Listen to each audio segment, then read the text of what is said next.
ওরে দেখে নি রে তুই আরে কে গ্রাস খারে কানা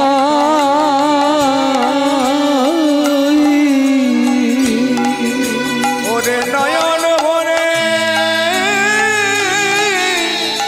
দেখিনি রে আরে গ্রাস কানাই খারে কানাই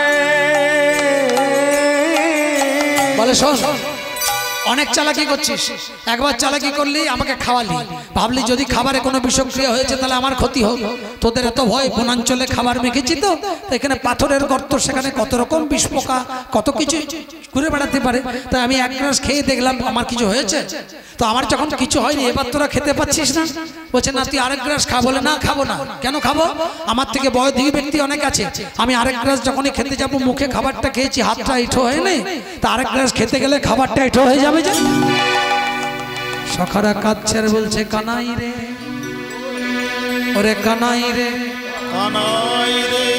বলে সারা জীবন আমরা তোকে পরোক্ষভাবে নিবেদন করে খেয়ে থাকি আজ যখন তুই সাক্ষাতে আমাদের সম্মুখে দাঁড়াই আছিস আমাদের মনের ইচ্ছা আর নিবেদন করে আমাদের খাবার গ্রহণ করার দরকার নেই কারণ তুই সামনে আছিস যখন তোর একটু প্রসাদ পাবো এটাই আমাদের জীবনের বড় প্রাপ্তি তাই নিবেদন করতে হবে না তুই প্রত্যক্ষ গ্রহণ কর হরি হরি ওরে কানাই রে কানাই রে ওরে প্রাণে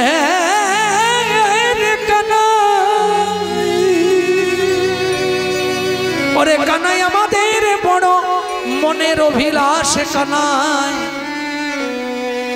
তুই আরেকবার না হয় এঠোই করে দে না না তাই কি হয় সখারা কাচ্চার বলছে কানাই তোর এঠো বড় ওরে মিঠো লাগে রে সবাই একটু উলুধ্বনি কানাইয়ের নামে ভক্তদের সখাদের সখ্য প্রেমে ভাই রে কানাই হরি হরি তোর এঠো বড় মিঠো লাগে ওরে ভাই রে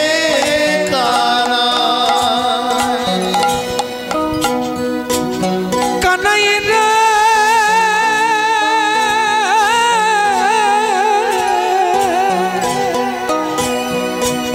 কানাই রে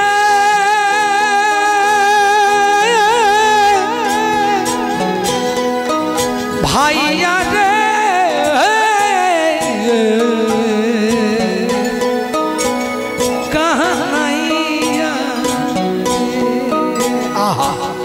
হরিবল হরিবল তোর মিঠো বড় মিঠো লাগে রে হরিবল হরিবল ভাই রে কানা খাইতে বড় সুখ পাই তাই তোর এঠো খাই রে খাইতে বড় সুখ পাই তাই তোর এঠো খাই রে খাইতে খাইতে মুখ হইতে দিতে হইল ভাই রে ওরে ভাই রে কানাই উলুধ্বনি একবার হরি হরি মিঠো লাগে রে ওরে ভাই রে কানা তোর ওরা গায় ধর মাঝে না জানি কি সুধায়া আছে রে তোর ওরা ঘা ধর মাঝে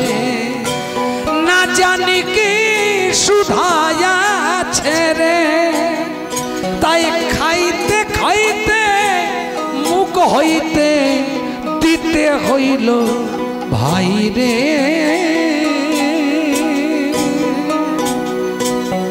দিতে হইল ভাই। তোর ওরা গায় ধর মাঝে না জানি কি সুধায়াছে রে, এ উদ্ধব দাসে কিছু দিতে চাই ভাই রে, ভাই রে কানাই। উলুদ ধরি একবার কানাই নামে, কানাই রে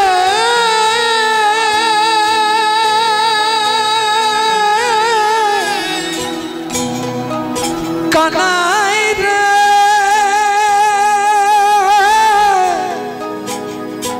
কানাই রে, কানাই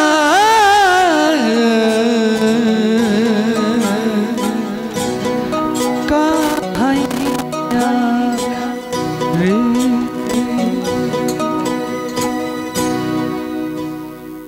সখাদের চোখের জল দেখে, মনিটর বাড়াটা, সখাদের চোখের জল দেখে কানাই আমার আরেক গ্রাস যেই বদনে নিয়েছে, সামনে বল, আরেক গ্রাস বদনে নেওয়া মাত্রই সখাদের আনন্দ আর ধরে না, উচ্ছিষ্ট হয়ে গেছে তো, আর ওই প্রসাদটা পাওয়ার জন্য বসে আছে। এবারে সখার আনন্দে বিভোর হয়ে আর করের উপর কর পরে আনন্দ না ধরে, করের উপর কর পরে আনন্দ, হরি হরি হরি, করের উপর কর ধরে আনন্দ না ধরে, করের উপর কর ধরে আনন্দ না ধরে, করের উপর কর ধরে আনন্দ না ধরে। এই সব সখারা বিভোর হয়ে একটা হাত দিচ্ছে আর এক গ্রাস করে খাচ্ছে। খেতে খেতে সবাই একের উপর মুখের দিকে তাকাচ্ছে, তাকাতে তাকাতে আর সবার আনন্দ দেখে কানাইয়ার আনন্দ না ধরে, সবারই আনন্দ দেখে আনন্দ না ধরে, আরে সবার আনন্দ দেখে আনন্দ না ধরে, সবার আনন্দ দেখে আনন্দ না ধরে, আজ এই আনন্দ ধরে না, আনন্দ হরি হরি ধরে না, আনন্দ ধরে না, আনন্দ ধরে না, সকাশনে গোচারণে আনন্দ ধরে না, সকাশনে গোচারণে আনন্দ ধরে না, আজ সকাশনে গোচারণে আনন্দ ধরে না, সকাশনে আজ গোচারণে যাই যাই ভাবের বলি হরি হরি হরি হরি, জয় ভাবে বলি হরি, তাদের আনন্দ আর ধরে না গো, জয় ভাবের বলি হরি, তাদের আনন্দ আর ধরে না গো, আনন্দ আর ধরে না রে। ব্যাস সকালের সঙ্গে গোচারণ করছিস, গোচারণ করতে করতে করতে করতে এবার হঠাৎ কি মন হলো, তুই এক গ্রাস আবার খেতে যাচ্ছিস, এমন সময় দেখছিস নবলক্ষ ধনুর পাল নেই। তুই পাগলের মতো হাতে এক গ্রাস নিয়ে চারিদিকে ধনুবস্ত্র খুঁজে বেড়াতে লাগলি, কোথাও পেলি না, ঘুরে এসে আমাদেরও দেখতে পেলি না। তুই ধ্যানে বসলি যোগমার, জানতে পারলি ব্রহ্মা মা শয্যায় চুরি করে রেখেছে আমাদের। তা সমস্ত সখাদের চুরি করে রেখেছিল। যেদিন তোর ব্রহ্মমোহন লীলা হয়েছিল সেদিন বলরাম দাদা ছিল না, মানে আমি ছিলাম না, কিন্তু এইভাবে তুই প্রতিদিন তো লীলা করতিস। এই প্রতিদিন এইভাবে লীলা করতে করতে যেদিন শেষ দিনের লীলা, সেদিন তুই পাতা ছেড়ার খেলা খেলেছিলি, পাতা ছেড়ার খেলা খেলেছিলি, সেদিন পাতা ছেড়ার খেলা খেলেছিলি, পাতা ছেড়ার খেলা খেলেছিলি, সবার সামনে গোচারণে পাতা ছেড়ার খেলা খেলেছিলি, সবার সনে গোচারণে একবারে দেখ মনে করে দেখ, হরি হরি একবার দেখ দেখ মনে করে দেখ, বলে পাতা ছেড়ার খেলা খেলেছিলি, দেখ দেখ মনে করে দেখ, বলে পাতা ছেড়া খেলা খেলেছিলি, পাতা ছেড়ার খেলা খেলেছিলি। বাস অনেকগুলো পাতা নিলি, তার ভিতরে একটা ছেঁড়া পাতা ঢুকে রইল। সেই পাতাগুলোকে সবাইকে বললি তোরা যার যার পাতাগুলো নিয়ে নে, একটা একটা করে পাতাগুলো টেনে নিল, এক একটা করে সব পাতাগুলো নেবার পরে ছেঁড়া পাতাটা তোর কপালে জুটলো। এবার জুটলো এবার জিজ্ঞাসা করলি যে এবার কি খেলা খেলতে হবে বল। সখারা বলল কোনো খেলা নয়, আমরা সবাই গভীর বনে লুকিয়ে থাকবো, লুকোচুরি খেলা খেলবে। কাঁধে নেওয়া, কাঁধে চড়া, পিঠে করা, হাতি ঘোড়া খেলা সব তো হলো। তাই আজকের খেলাটা এমন খেলা, এটাও তোর ইচ্ছাই হয়েছে। আজকের খেলাটা কি খেলা হবে না, আজকে পাতা ছেঁড়ার খেলা। এবার কি খেলা না, সবাই লুকিয়ে থাকবে, যার কপালে ছেঁড়া পাতা পড়বে তাকে সবাইকে খুঁজে বের করতে হবে। তুই অন্তর্যামী ভগবান মহিমাময়, ছেঁড়া পাতাটা তোর কপালে জুটলো। এবার সবাইকে তুই আদেশ করলি যাও লুকিয়ে পড়ো।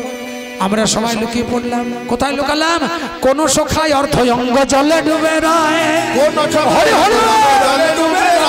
কোন সখার জল মাঝে চক্ষু বাহির হয়।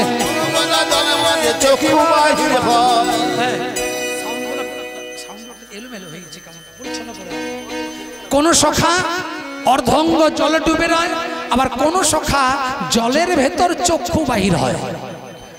হ্যাঁ, তাকাচ্ছে, চোখ দুটো বের করেছে যাতে আমাকে দেখতে না পায়। আবার কোন সখা গহন বনে বৃক্ষের আড়ালে, কোন সখা গহন বনে বৃক্ষের আড়ালে, কোন সখা গহন বনে বৃক্ষের আড়ালে, কোন সখা গহন বনে বৃক্ষের আড়ালে। আবার কোন সখা ছুটে গায়ে গাছের বেডালে, কোন সখা ছুটে যায় গাছের বেডালে। সব সখা লুকিয়ে পড়লো যখন, শ্রীরাম সখা দূরে ছুটে গেল। অন্ধকার গিরি গোবর্ধন পর্বতের পাদদেশে এক গুহায় প্রবেশ কইল। গুহায় প্রবেশ করে শ্রীরাম অভিমানে গুহার দরজা পাথর দিয়ে রুদ্ধ কইল। বলে দেখি কানাই কেমন তোর ক্ষমতা, শ্রীরামকে একবার খুঁজে বার করো। সবাই লুকিয়ে দিয়েছে। শ্রীরাম সব থেকে বেশি ভালোবাসতো কানাইকে, কানাইও বেশি ভালোবাসত। তা কানাইয়ের এত অভিমান যে যদি অন্তরের সঙ্গে অন্তর টান থাকে, সে যদি পাতালও লুকিয়ে থাকে তাকে খুঁজে পাওয়া যাবে। তা কানাই আমাকে কত ভালোবাসে আজ প্রমাণ নেব। আমি এমন ভাবে লুকোবো, কানাই আমাকে কেমন করে খুঁজে বের করে একবার দেখবো। কানাই কি করলো, দেখতে দেখতে বৈকাল পার হয়ে আসছে তো আর সময় নাই। কানাই একে একে সব সখাকে উদ্ধার করে দিল। দেখিতে দেখিতে গোচারণে বেলি অবসান হলো, সব সখারের সঙ্গে লয়ে কানাই গৃহে ফিরে যায়। গৃহে এসে দেখে দরজায় দাদা যে বলায়। আমি তোকে জিজ্ঞাসা করলাম কানাই রে, তুই যাদেরকে সঙ্গে নিয়ে গিয়েছিলি তারাও ফিরে এসেছে তো? তুই বললি দাদা সবাই এসেছে। আমি তোকে প্রশ্ন করলাম সবাই যদি এসেছে তাহলে তোর শ্রীরাম দাদা কোথায় রইল? হরি হরি বল, হরি কোথায় রইল তোর শ্রীরাম দাদা কোথায় রইল? তোর শ্রীরাম দাদা কোথায় রইল? সব সখা ফিরে এলো কিন্তু শ্রীরাম দাদা কোথায় রইল? সব সখা ফিরে গেল। এত সব দেখার সময় নেই, বৈকাল পেরিয়ে গেল, সন্ধ্যা হয়ে গেছে। এখন আর সব ভাবলে চলবে? চলো বাড়ি চলো। তুই আমাকে বুঝিয়ে সুঝিয়ে বাড়িতে নিয়ে চলে এলি। মায়ের কাছে ঢুকলাম, রাতটা পার হয়ে গেল, সকালবেলা হলো। বৃন্দাবনের লীলা তোর শেষ। সকালবেলায় টিফিন খেয়ে প্রাতরাশ সেরে আমরা মায়ের কোলে আদর খাচ্ছি। এমন সময় আমাদের যশোদার আঙিনাতে একজন গাড়ি করে সে হাজির। কানাই আছে নাকি? বলাই দাদা আছে? কে এলো? একজন রথের থেকে নেমে দরজার সামনে দাঁড়িয়ে বলছে, রাম কানাইয়ের জয় হো, রাম কানাইয়ের জয় হো, রাম কানাইয়ের জয় হো। হঠাৎ গিয়ে দেখছিস অক্রুর দাঁড়িয়ে আছে। অক্রুর বলল, কংসের আদেশে তোমাদেরকে মুষ্টিযুদ্ধের নিমন্ত্রণে আমি নিতে এসেছি। চলো চলো তোমরা মথুরায় চলো। মা যশোমতী চোখের জলে কেঁদে কেঁদে জড়াইয়ে ধরে বলছে, কানাই আমি তোকে যেতে দেব না। কেন? বলে ওখানে দুরাচারী কংসের অত্যাচারে তুই বাঁচবি না। তুই মাকে কত করে বোঝালি মা? তোমার কানাই ছোট বয়সে, তোমার কানাই ছোট বয়সে কত রাক্ষসকে প্রাণে বধ করেছে, কালিও নাগের মতো নাগকে দমন করেছে, পুতনার মতো রাক্ষসীকে নিধন করেছে। কংস কি এদের থেকেও বড় বীর? অঘাসুর, বকাসুর, বৃত্তাসুর, ধেনুকাসুর এদের থেকে বড় বীর? তাহলে আমি যখন ওদেরকে জব্দ করতে পেরেছি তখন মা কংসের জন্য তুমি ভয় পেও না, আমাকে যেতে দাও। অনেক করে বোঝায় সোজায় তুই আর আমাকে সঙ্গে নিয়ে দুজনে আমরা রথে চাপলাম, বৃন্দাবনের লীলা শেষ করে মথুরায় গেলাম। মথুরায় যাবার পথে ব্রজাঙ্গনাগণের কত চোখের জল, রাধারানী চোখের জলে কাঁদছে আর বুকটা পেতে বলছে যদি রথ নিয়ে যাবে রথি তুমি আমার বক্ষ মাঝে চালাইয়ে দাও, বক্ষ মাঝে চালাইয়ে দাও, হরি হরি হরি মাঝে চালাইয়ে দাও। যাকে যদি প্রাণে যাবে বক্ষ মাঝে চালাইয়ে দাও, যদি প্রাণে যাবে বক্ষ মাঝে চালাইয়ে দাও। কানাই তখন রথ থেকে নেমে রাধারানীকে বলল তোমার বক্ষ মাঝে রথটা চালিয়ে দিলে যে তোমার মৃত্যু হবে। আস্তে বক্ষ মাঝে যদি রথটা চালিয়ে নি তোমার মৃত্যু হবে, তুমি কি প্রাণে বাঁচবে? রাধারানী বলছে আমি এটাই তো চাই মাধব, আমার যখন মৃত্যু হবে তুমি আমার শবদেহ দর্শন করে তোমার শুভ কাজে যাবে। নিতাই গৌর হরি হরি। শুনেছি শবদেহ দর্শন করে শুভ কাজে গেলে নাকি তার যাত্রা শুভ হয়, তাই বিলম্ব করো না। কেন মরতে চাও? বলে কেন মরতে চাই জানো? বলে প্রাণ যদি ছেড়ে কোনো দেহ চলে যায় সে দেহ কি আর বাঁচতে পারে? যে দেহে প্রাণ থাকে না চলে যায় সে দেহ নিয়ে পড়ে থাকা বৃন্দাবনে নিরর্থক হয়ে যায়। তাই যতদিন প্রাণ ছিল ততদিন আমরা ব্রজে ছিলাম, আজ যখন প্রাণী চলে যাবে তখন আমাদের বেঁচে থেকে কাজ কি আছে? হরি হরি হরি হরি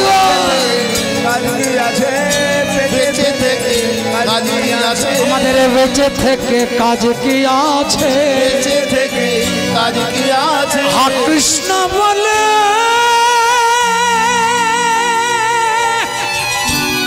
আমরা প্রাণেতে জীব,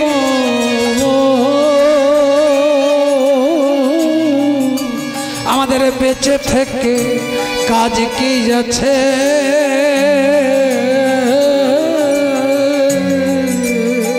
কৃষ্ণ বলে আজ প্রাণেতে জীব, বেঁচে থেকে কাজ কি আছে?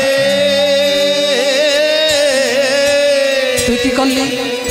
তুই রাধারানী চোখের জল ব্রজাঙ্গনাদের উন্মাদনা দেখে সবাইকে সান্ত্বনা দিয়ে বললি আজ যাচ্ছি কাল ফিরে আসবো।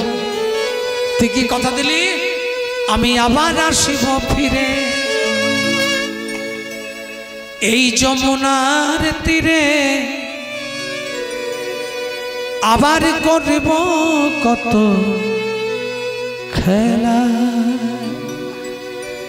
আমি আবার আসিব ফিরে এই যমুনার তীরে, আবার করব কত খেলা। উলুধ্বনি হরি হরি হরি হরি। ওই যমুনার তীরে আবার করিব কত খেলা। নীতি নীতি গোচারণে ধেনু লয়ে বনে বনে, নীতি নীতি গোচারণে ধেনু লয়ে বনে বনে, আবার ফিরিব সেই গধূলি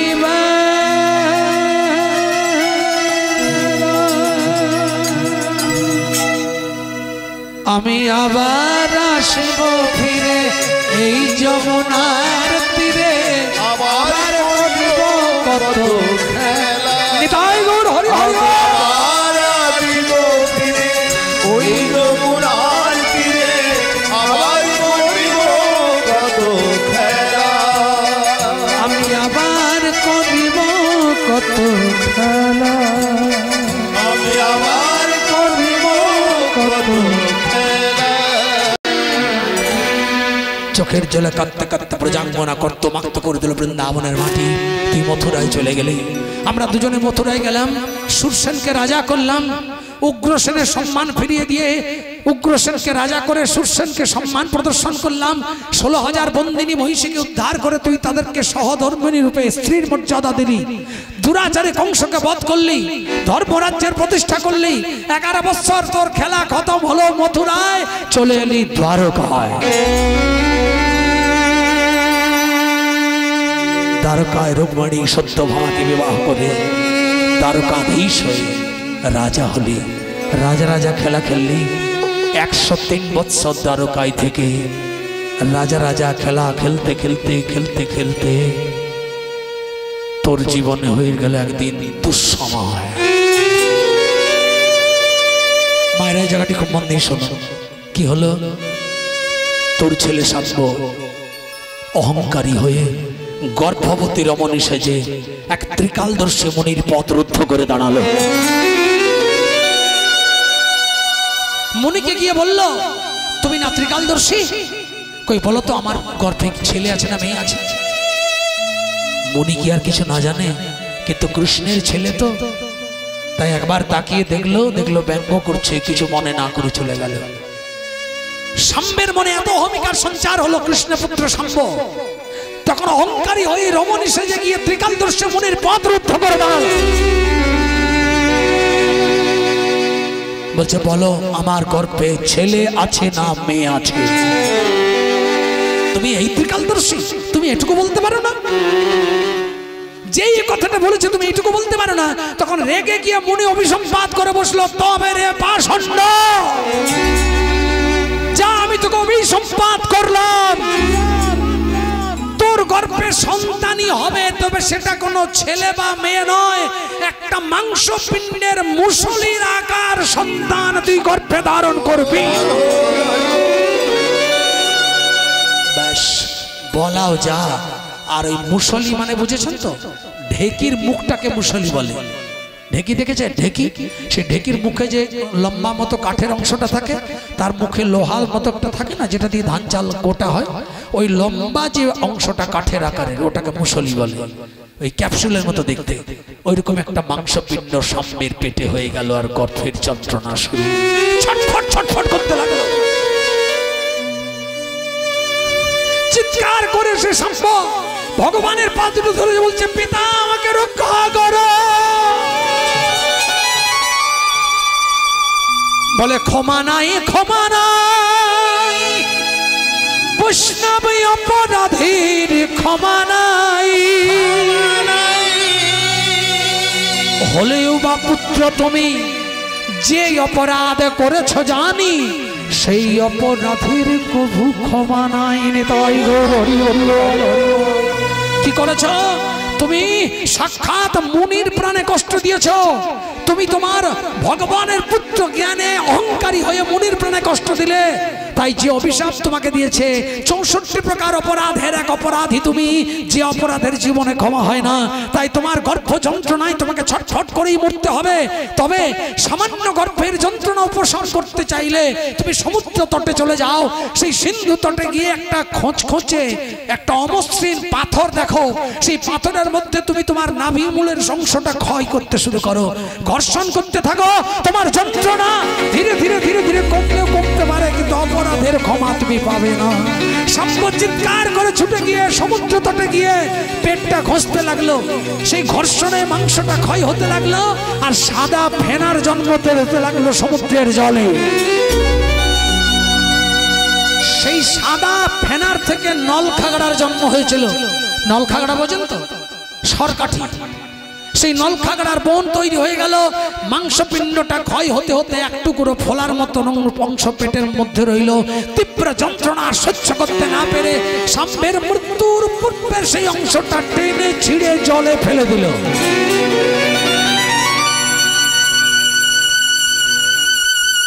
একটা মাছ গিয়ে সেটাকে ভক্ষণ করলো।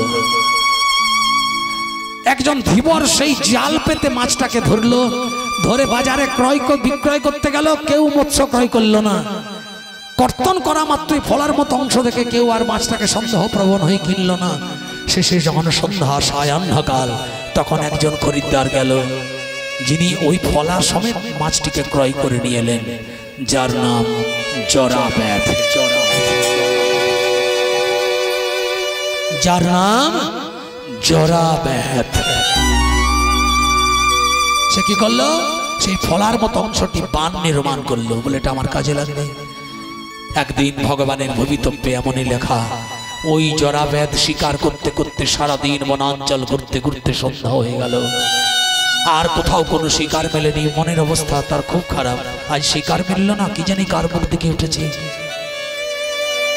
তার আগে ঘটনা, প্রভাসের তীরে ভগবান যজ্ঞ করেছিলেন, সেই যজ্ঞে সকলকে নিমন্ত্রণ করেছিলেন। অনেকেই যজ্ঞ দর্শন করতে এসে একজন অপরজনের উপর সুরা পানে বাঘ বিতণ্ডায় অতিষ্ঠ হয়ে গিয়েছিলেন। তর্ক বিতর্ক ঝগড়া, রেগে গিয়ে ওই নলখাগড়ার বন থেকে নলখাগড়া তুলে তার পৃষ্ঠদেশে প্রহার করেছে। একজন অপরজনকে মারতে মারতে একে অপরকে এই পৃষ্ঠদেশে আঘাত করতে করতে সমস্ত যদু বংশের একে একে সব শেষ হয়ে গেছে। প্রভাস যজ্ঞের পরে ভগবান যখন দেখলো যদুবংশে বাতি দিতেও আমার আর কেউ নেই, তখন ভগবান একটি বৃক্ষের ডালে পা ঝুলিয়ে গালে হাত দিয়ে বসে বসে দুঃখে ভাবতে লাগলো, তাহলে কি গান্ধারীর অভিশাপ লেগে গেল? গান্ধারী বলেছিল, তুই আমার শতপুত্র হারা করলি কৃষ্ণ, আমি তোকে কথা দিলাম একদিন তোকেও আমার মতো সব কিছু হারিয়ে কাঁদতে হবে। এই কথাটি ভাবছেন ভগবান, পাত ঝুলিয়ে বসে আছেন। ভগবানের পদতল হচ্ছে রক্ত জবার মতো রং। ভগবানের শরীরের 32টি লক্ষণ সাধারণ ব্যক্তির থেকে আলাদা। ওই জন্য দেখবেন চৈতন্য চরিতামৃতে ভগবানের অপূর্ব সংকেতে লেখা আছে দাত্রিংশ লক্ষণ মহান, মানে 32টি লক্ষণ যুক্ত মহান হলেন পরমেশ্বর। যেমন উন্নত ললাট, প্রশস্ত বক্ষ, দীর্ঘ আঙ্গুলি, দীর্ঘ নখ, রক্তবর্ণাবৃত করতল পদতল, এগুলো হচ্ছে চিহ্ন। এগুলো সাধারণের সঙ্গে মিলবে না। তো ভগবান পা দুটি ঝুলিয়ে আছে, পায়ের তলটি লালচে লাগছে। দূর থেকে মনে হচ্ছে কোনো কচি হরিণ মুখটা বাড়িয়ে বসে আছে। মনে মনে চিন্তা করছেন জরাব্যাধ, এটা ভগবানই করাচ্ছেন।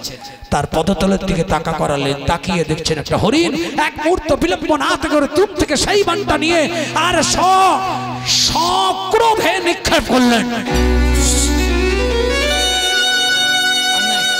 যেই সক্রোধে নিক্ষেপ করলেন, আপনি বানটি দ্রুত গতিতে গিয়ে ভগবানের চরণে বিদ্ধ হলো। চিৎকার করে ভগবান কাঁদতে কাঁদতে ওখান থেকে নিচে পড়ে গেলেন জলে। চিৎকার শুনে বলছে, কে বাঁচা, চলে গেল কে? যেই বলেছে হরিণ তেমন চিৎকার করে না, তাড়াতাড়ি করে জরাব্যাধ ছুটে গিয়ে দেখছে ভগবান তাড়াতাড়ি টেনে জল থেকে তুলে যখন ডাঙায় উঠিয়েছেন, দেখছে বৃদ্ধ অবস্থায় বানটি নিয়ে ভগবান পড়ে আছে কাতর হয়ে। কত স্থান হতে ঝরঝর করে নদীর ধার বইছে, বলে আমি কি সর্বনাশ করলাম। তাড়াতাড়ি করে বানটা টেনে যখন বের করছেন, কত স্থান হতে ঘন ঘন নদীর ধার জ্বলছে, আর বলছে, তুমি দুঃখ পেও না জরা, তুমি যা করেছো এটা আমার ভবিতব্যের লেখন। বলে, তার মানে তুমি ভগবান, আমি তোমাকে এইভাবে বিদ্ধ করেছি তীর দিয়ে, এটা ভবিতব্য হতে পারে? বলে, হতে পারে।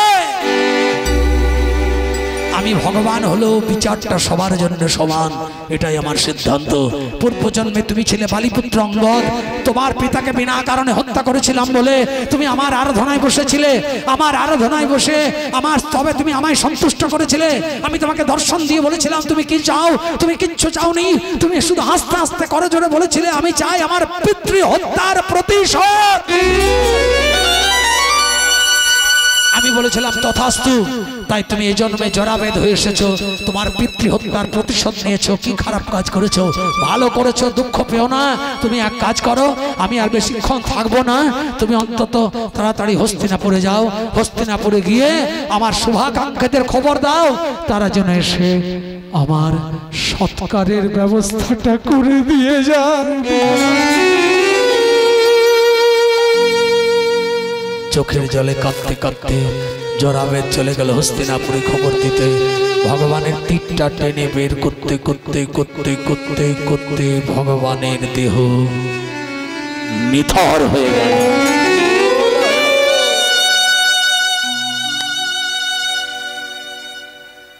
হস্তিনাপুর থেকে এলেন তৃতীয় পাণ্ডব, এলেন যুধিষ্ঠির, ভীমার্জুন, সবাই এলেন। এসে চিতা সাজালেন, ভগবানের নিথর দেহটা চিতার উপর তুলে দিলেন। তুলে দেওয়ার পর অগ্নি সংযোগ করলেন, চিতা দাউ দাউ করে জ্বলতে লাগলো। আগুন জ্বলতে জ্বলতেই কোথার থেকে সমুদ্র তটে এক ভয়ঙ্কর ঝড় চলে এলো। চারিদিকে প্রবল বৃষ্টি শুরু হয়ে গেল, উত্থান হয়ে গেল সমুদ্রের জল, ফুলে ফেপে উঠল সমুদ্রের জল। ভগবানের হস্ত যুগল এবং পদযুগলের অঙ্গুলির অগ্রভাগটুকু পুড়ল, ভ্রু যুগলের যে চুলগুলো আছে এটুকু পুড়ল। এটা হতে হতেই হঠাৎ সমুদ্রের জলের ঢেউয়ে চিতা নির্বাপিত হলো। যেই চিতাটা নিভে গেল, ভগবানের দেহটা ভাসতে ভাসতে গভীর জলে চলে গেল। দীর্ঘদিন সেই দেহ ভাসতে ভাসতে জলের মধ্যে, জলের আঘাতে দল শ্যাওলা লাগতে লাগতে দেহটা জীবাশ্ম তৈরি হয়ে গেল। সারা দেহটার মধ্যে শঙ্খ চক্র গদা পদ্মে চিহ্নে চিহ্নিত একটি দারুণ ব্রহ্ম কাষ্ঠ রূপে প্রকাশ হলো। ইন্দ্রদম্ন রাজার ঘরে স্বপ্নাদেশ করলেন, আমি একটি দারুণ ব্রহ্ম কাষ্ঠ রূপে ভাসমান, তুমি আমাকে সুদক্ষ কারিগর দিয়ে দরজা বন্ধ করে আমার একটি মূর্তি নির্মাণ করো, আমি সেই মূর্তিতে জগতে প্রকাশ হব। ইন্দ্রদম্ন রাজা বলছে, প্রভু আমার কি সৌভাগ্য।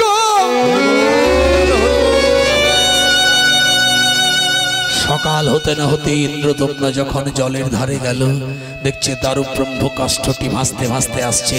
কয়েকজন প্রজাকে নিয়ে ইন্দ্রদম্ন সেই কাষ্ঠটা কাঁধে তুলতে গেল। কাষ্ঠটা নড়ানো গেল না, তোলা তো দূরের কথা, কাষ্ঠটা নড়ানো যাচ্ছে না, এত ভারী। কি করবে? এমন সময় চিন্তা করছে, প্রভু তুমি কি স্বপ্ন দিলে? তোমার এই দারু ব্রহ্ম কাষ্ঠ দিয়ে যে আমি তোমার মূর্তি নির্মাণ করব, হলো না। এমন সময় বিশ্বকর্মা বৃদ্ধ সেজে এসে বলে, দাঁড়াও দাঁড়াও, আমি একটু ধরে দিই, আমি তোমাদের মূর্তি গড়ে দেব। উনি যেই স্পর্শ করলেন, হালকা হয়ে গেল দারু ব্রহ্ম কাষ্ঠটি কাঁধে নিয়ে চলে এলেন দরজা বন্ধ করে মূর্তি নির্মাণ করতে। 7 দিনের দিন ইন্দ্রদম্নের স্ত্রী গুণ্ডিচার আদেশে দরজা খুলে দিলেন। ভগবানের বিগ্রহ গড়া শেষ হলো না, হাতের পায়ের আঙুল বাকি রইল। জগন্নাথ রূপে জগতে পূজিত হতে লাগলেন। জয় জগন্নাথ, জয় জগন্নাথ, জগন্নাথ স্বামী হরি হরি, জগন্নাথ জয় জগন্নাথ, জগন্নাথ স্বামী, জগন্নাথ স্বামী নয়ন পথগামী, ভব তুমি, ভব তুমি। একটু সময় দেন আমাকে, 2 মিনিট মিলনটা করি ভালো করে। হলো জগন্নাথ প্রকাশ হলো এদিকে, আর ওদিকে তুই সচিমার দর্শন কর ভালো করে। কলির প্রথম সন্ধ্যায় নিমাই হয়ে জন্ম নিলি, নিয়ে আজ গৌরাঙ্গ সেজে হরিনাম বিতরণ করছিস, শ্রীবাসঙ্গনের নাম করছিস। এবার তুই বুকে হাত দিয়ে বলতো, তোর শ্রীদামকে তুই কোথায় রেখে এসেছিস? যেই কথাটা বলেছে সঙ্গে সঙ্গে বলছে, তাহলে দাদা তুমি আমার শ্রীদামকে এনে দাও। বলে নিশ্চয়ই, এই আমি চললাম। নিত্যানন্দ মনের আনন্দে এবার বৃন্দাবনে যাচ্ছেন শ্রীদামকে আনতে। একটু উলুধ্বনি সবাই, মাথায় পাগড়ি বেঁধেছে, আজ নীল বসনে পাগড়ি মাথে, চলে নিতাই ব্রজের পথে, জোরে জোরে মারে করতালি, মুখে নিতাই বলে হরি হরি। উলুধ্বনি হরি হরি। নীল বসনে পাগড়ি, নীল বদলে পাগড়ি বাঁধে, নীল বদলে পাগড়ি বাঁধে, নীল বদলে পাগড়ি বাঁধে, চলে নিতাই ব্রজের পথে, জোরে জোরে মারে করতালি, মুখে নিতাই বলে হরি হরি। চলে যায় মুখে নিতাই বলে হরি হরি। মনের আনন্দে নিত্যানন্দ বৃন্দাবনে যাত্রা করলেন। বৃন্দাবনে গিয়ে গোবর্ধন পর্বতের সম্মুখে ডাক দিলেন, শ্রীদাম শ্রীদাম তখন শ্রীরাম এতদিন ধরে কানাই কানাই বলে কাঁদছে। গুহার মধ্য থেকে একটা প্রকাণ্ড পাথর সরিয়ে নিত্যানন্দ শ্রীরামকে উদ্ধার করলেন, করে সঙ্গে নিয়ে শিবাসঙ্গনে চলে এলেন। শিবাসঙ্গনে এসে মহাপ্রভুর মুখের সামনে শ্রীরামকে দাঁড় করে দিলেন নিত্যানন্দ। আর মহাপ্রভু কি করছেন? ভক্তদের সঙ্গে নিয়ে সেখানে হরিনাম গাইছেন। কেমন করে? একবার হাত তুলে তুলে হরি হরি বল। কেমন করে হরিনাম গাইছেন? হরে কৃষ্ণ হরে কৃষ্ণ কৃষ্ণ কৃষ্ণ হরে হরে, হরে রাম রাম রাম হরে হরে। হরে কৃষ্ণ কৃষ্ণ কৃষ্ণ হরে হরে, হরে রাম রাম রাম হরে হরে। হরে কৃষ্ণ কৃষ্ণ কৃষ্ণ হরে হরে, হরে রাম রাম রাম হরে হরে। হরে কৃষ্ণ কৃষ্ণ হরি হরি বল। কৃষ্ণ হরে হরে, হরে রাম রাম রাম হরে হরে। হরে শ্রীরাম সখাকে নিয়ে এসেছেন। শ্রীরাম সখা দাঁড়িয়ে আছেন, মহাপ্রভু দাঁড়িয়ে আছেন। শ্রীরাম বলছে এ আমার কানাই নয়, তুমি ওকে নিয়ে চলে এলে, এ আমার কাকা নাই। তখন মহাপ্রভু মুচকি মুচকি হাসছেন, বলে তো আমায় দেখে চিনতে পারবে না। মহাপ্রভু কি করলেন? হরিনাম গাইতে গাইতে দুটি পদ উঠাইল, পদতলে মহাপ্রভু 19 খানা চিহ্ন দর্শন করাইল। একটা পা তুলছে হরে কৃষ্ণ কৃষ্ণ কৃষ্ণ কৃষ্ণ হরে হরে হরে হরে হরে রাম রাম রাম হরে হরে। দূর থেকে শ্রীরাম সখা চিহ্ন হেরি ছুটে গিয়ে বক্ষ লগ্ন কইল। আর শ্রীরাম মহাপ্রভুর তথা মিলন হইল। বলে আজ হইতে তুমি সত্যের শঙ্খচূড়, ত্রেতার ভরত, দাপরের শ্রীরাম, তোমার কলিতে আজ থেকে নাম হলো অভিরাম। হরি হরি। তাই ভগত ভগবানের মিলন হইল, ভগত ভগবানের মিলন হইল, ভগত ভগবানের মিলন হইল। একবার চাঁদ বদনে ভক্তগণে হরি হরি বলো, চার বদনে ভক্তগণে হরি হরি বলো। শ্রীরাম সখা প্রভুর কৃপায় উদ্ধার হইল, শ্রীরাম সখা প্রভুর কৃপায় উদ্ধার হইল। ভক্তগণে সবে মিলে হরি হরি বলো, আমার ভক্তগণে সবে মিলে হরি হরি বলো। নিতাই গৌর হরি বল, নিত্যানন্দ বল, অদ্বৈত বল, শিবাস গদাধর বল। হরি বল হরি বল হরি বল হরি বল হরি বল হরি বল হরি বল। আপনারা সকলে বসুন।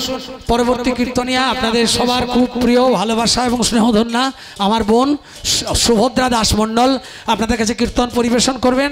যেভাবে আমার গান মন দিয়ে শুনলেন ঠিক সেই একইভাবে আপনারা তার